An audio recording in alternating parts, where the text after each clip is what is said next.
Hello everyone, and welcome to this introduction to No Thank You John by Christina Rossetti.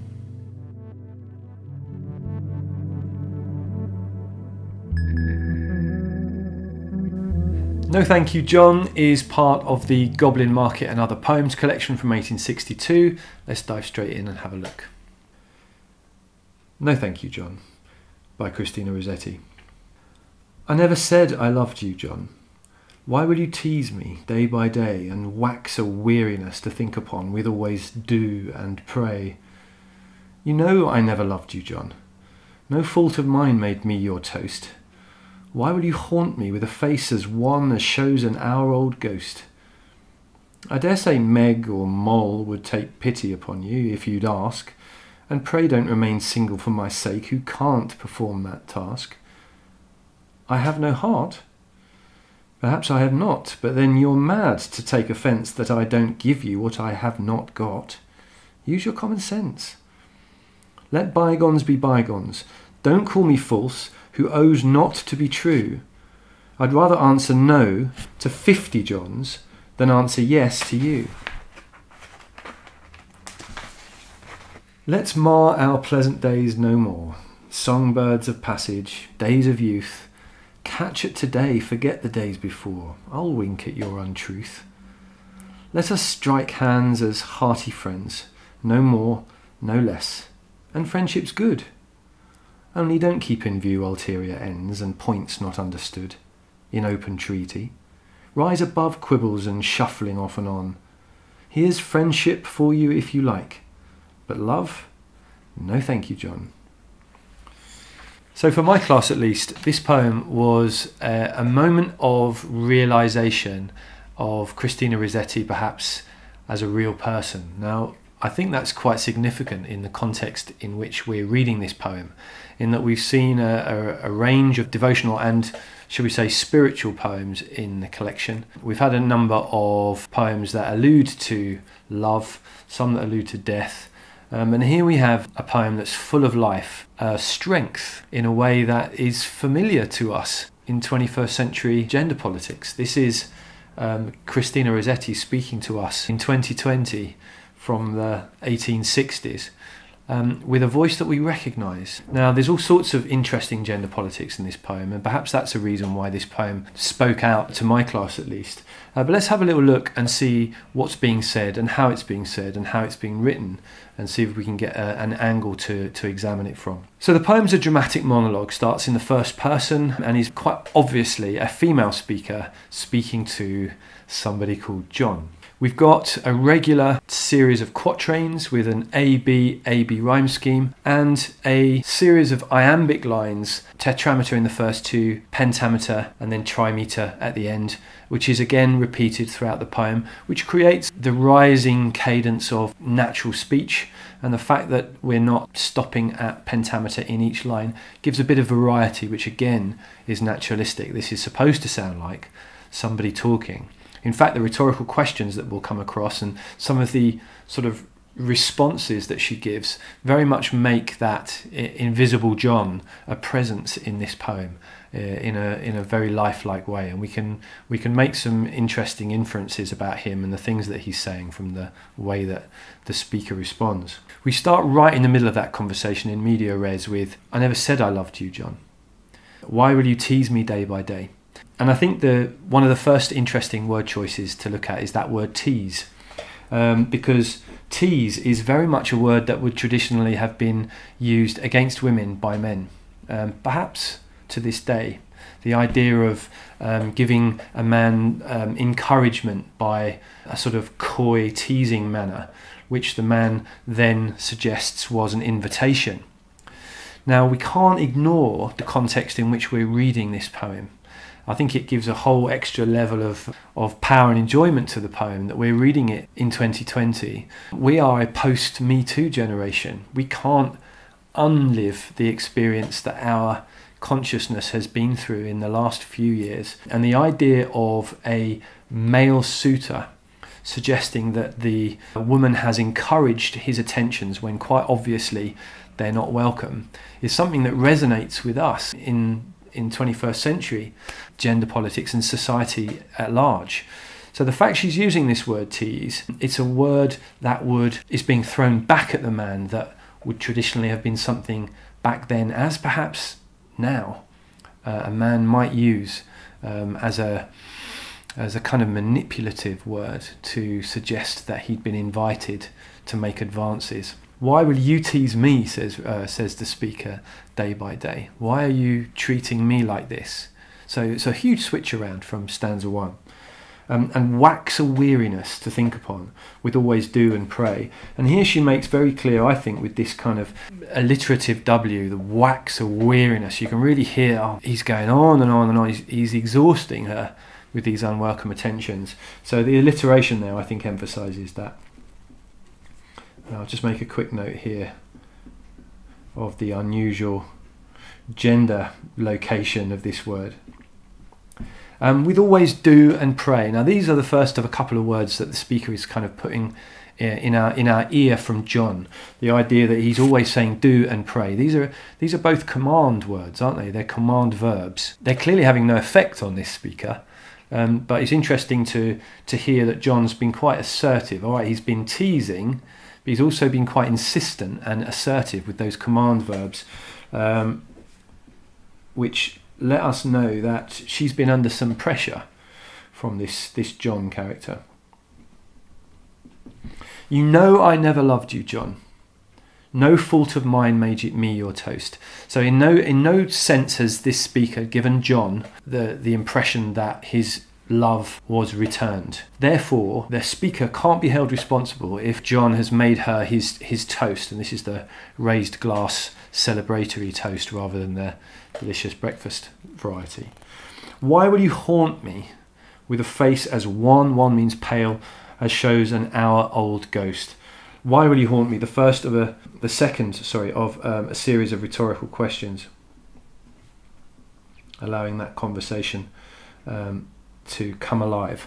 An hour-old ghost. I mean, we could read into the fascination that the Victorians had with ghosts and Rossetti's own interest in the afterlife, but I think this is fairly straightforwardly a gentle insult that he's hanging around as pale as a ghost, beseeching her and following her with these unwanted advances. Stanza 3, I dare say Meg or Moll would take pity upon you if you'd ask. And this is a wonderfully veiled insult here, isn't it? The idea that I'm sure there'll be some other girls would take pity on you if you'd ask. Meg and Moll, I think the alliteration on the W's and on the M's, and the fact that those two words are so similar suggests that she's saying that, you know, there's plenty of girls whom to you are interchangeable. The idea that it doesn't matter who it is. Meg and Moll seem quite anonymised names to offer him.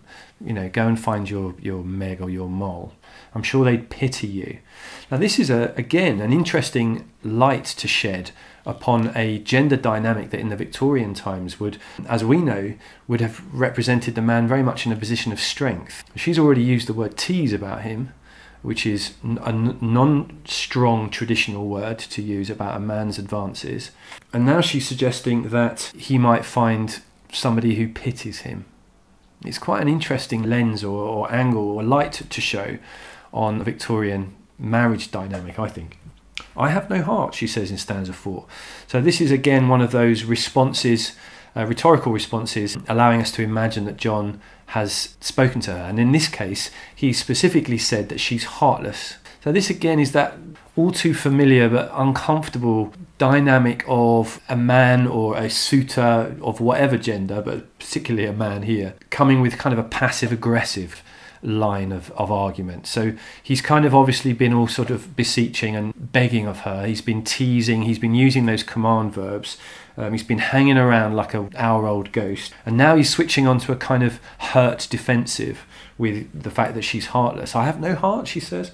And then we get this lovely demonstration of articulacy and intellect from Rossetti. She destroys him with her logic here. Perhaps I have not, she says. Perhaps I am heartless, but then you're mad to take offence that I don't give you what I've not got. So why are you so offended that I'm not giving you my heart when I'm, as you say, heartless? Use your common sense. I mean, it's very few places he can go after that. And then, as if to sense the fact that he's been put in his place, she adopts a kind of conciliatory tone. There's a tone shift here to something a lot more kind of a lot more generous and conciliatory. In other words, wanting to kind of make amends to some extent. Tory. Let bygones be bygones, she said. Let's put it in the past. Don't call me false, who owed not to be true. So a little bit of conciliatory tone from the speaker here. And then, again, don't call me false, perhaps suggesting that John has come in with an accusation that she's not being true. I never promised to be true, she's saying, so I can't be false. Another bit of devastating logic from Rossetti here. She's in a different league to John. Poor man. I'd rather answer no to 50 Johns than answer yes to you. This was greeted with some celebration from my class when we got to this line. But it's also interesting in fact, apart from the fact that there's obviously this humour and enjoyment for the reader reading this, but it's interesting too the fact that she'd rather not marry than make an unhappy marriage. What we know of Rossetti, this makes sense in the context of what we know of her.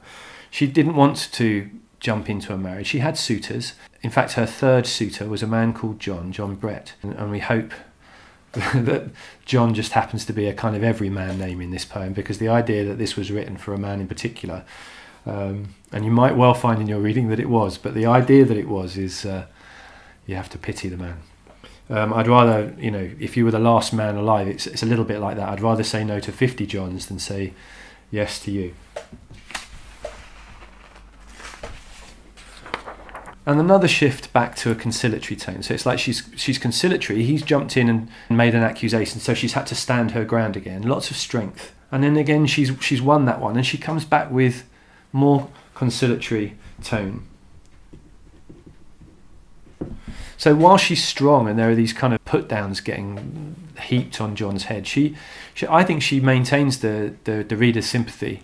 We're supposed to be on her side, and these tone shifts, I think, emphasise that. Let's mar our pleasant days no more. Let's not spoil our time. Let's not ruin the day, she suggests. And then she offers a couple of images of time fleeting or golden days passing. She says, songbirds of passage, days of youth. The idea that they could be songbirds that pass or ships that pass in the night, or the idea that the songbirds are singing, the year is passing, the days of youth. We don't want to waste our days of youth. Perhaps there's an element of that about it. But two very kind of quite vague but youthful images in line 2. Catch it today, she's saying. Let's make the most of the day and forget the days before. Let's live in the present. Let's not live in the past, she says.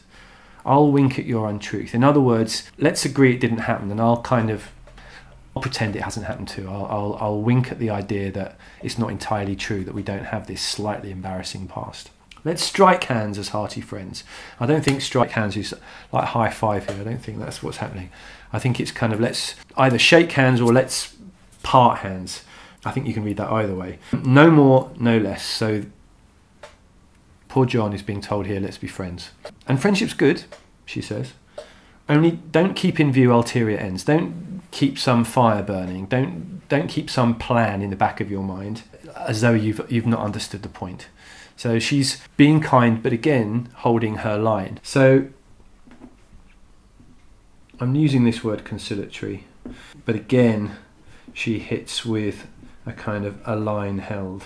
Now there's some enjambment here, which is quite easy to miss unless you're careful. I missed it when I was writing it out. It looks like it's going to follow the same structure with the end punctuation as each of the other stanzas has. But in this penultimate stanza, we've got a longer piece of enjambment. Only don't keep in view ulterior ends and points not understood in open treaty. Now treaty here, as you'll know, is in the semantic field of war. They're making a treaty. This whole thing's been a bit of a battleground. Love as a battleground is a metaphor that you'll be familiar with, I'm sure. But the fact that she's using it here, it's slightly tongue-in-cheek, slightly humorous, but also a reminder how kind of battle lines have had to be drawn, and how to hold her line and to defend her line is quite a serious matter. It does elevate the tone of the conflict to one that had serious stakes for her. rise above quibbles and shuffling off and on. I like the juxtaposition of the word treaty, which is quite serious, and the word quibbles, which is such a sort of minimizing word. It's such a fluffy word. Quibbles and shuffling. And again, she's slightly using this word to put him in his place. Rise above quibbles and shuffling on and off and on. Don't be involved with petty point scoring or running hot and cold and going backwards and forwards. Rise above that, she says. Here's friendship for you, if you like. But love, and this great big dramatic caesura at the end, no thank you, John. I mean, it's a beautiful echo of the title in the last line of the poem. So there we think that this is poor John Brett being put in his place, or is John every man? It's somehow more interesting if John is every man, because it enables us to read this poem as being a comment on the Victorian institution of marriage. Rossetti is very carefully and within the bounds of politeness and a certain respect, she's putting this man firmly in his place. She will not marry him just so that she can be married, as the implication, I'm sure, is that many women might have done that. Such was the pressure on women to be married. And we've still got echoes of it in the language now, don't we? I mean, when I was a child, the word spinster was used to describe a woman who was not married. And just the word spinster, it's got such connotations of, and it's I don't know, it's a pinched sounding word. Contrast it with the equivalent for men, which is bachelor, with its kind of connotations of kind of free spirit and a little bit kind of playboy about the word bachelor. Spinster, very different connotations. There's also that dreadful phrase, the idea of being left on the shelf, and the fear of being left on the shelf, which is only ever applied to women, or certainly traditionally was only ever applied to women. The pressure on women while Rossetti was writing to make a good match and to be married was often the priority over whether or not she felt any genuine feelings for the man. The idea of don't remain single for my sake who can't perform that task. This is interesting in an era when writing where a match would be made quite often arranged to some extent, and the belief was even if a woman perhaps wasn't delighted by that match, she could learn to love. The idea that love can be learned. Now this is an idea that is sometimes successfully employed in cultures that use various degrees of arranged marriage, and up to a certain point perhaps love can be something that grows between two people who enter a relationship as equals and with mutual respect. Rossetti seems to be suggesting that in her day that wasn't always the case, or if it was, this wasn't going to be something that she was going to do. So maybe we've got a little door opening into an insight into Rossetti's own attitude to romance and relationships, which throws a light on the fact that she remains single. It's a fascinating glimpse at Rossetti, the woman. Now, of course, we mustn't make the mistake of assuming that the speaker in a dramatic monologue is the poet, but it's tempting, or certainly she is adopting a mouthpiece, perhaps, for her gender, for women in the time that she's writing. Now, in terms of form, the dramatic monologue was something that, as we said in relation to other poems, something that was popular, made popular just before Rossetti was writing by Robert Browning, a great dramatic monologue writer whom you may have come across with poems like My Last Duchess. Rossetti was familiar with his work, in fact they'd met. So here she is employing the dramatic monologue technique to devastating effect. So which poems can you use this to compare or contrast? There's no other poem like this in the collection that we've been given from OCR. Nothing that's got quite as much of this energy about it.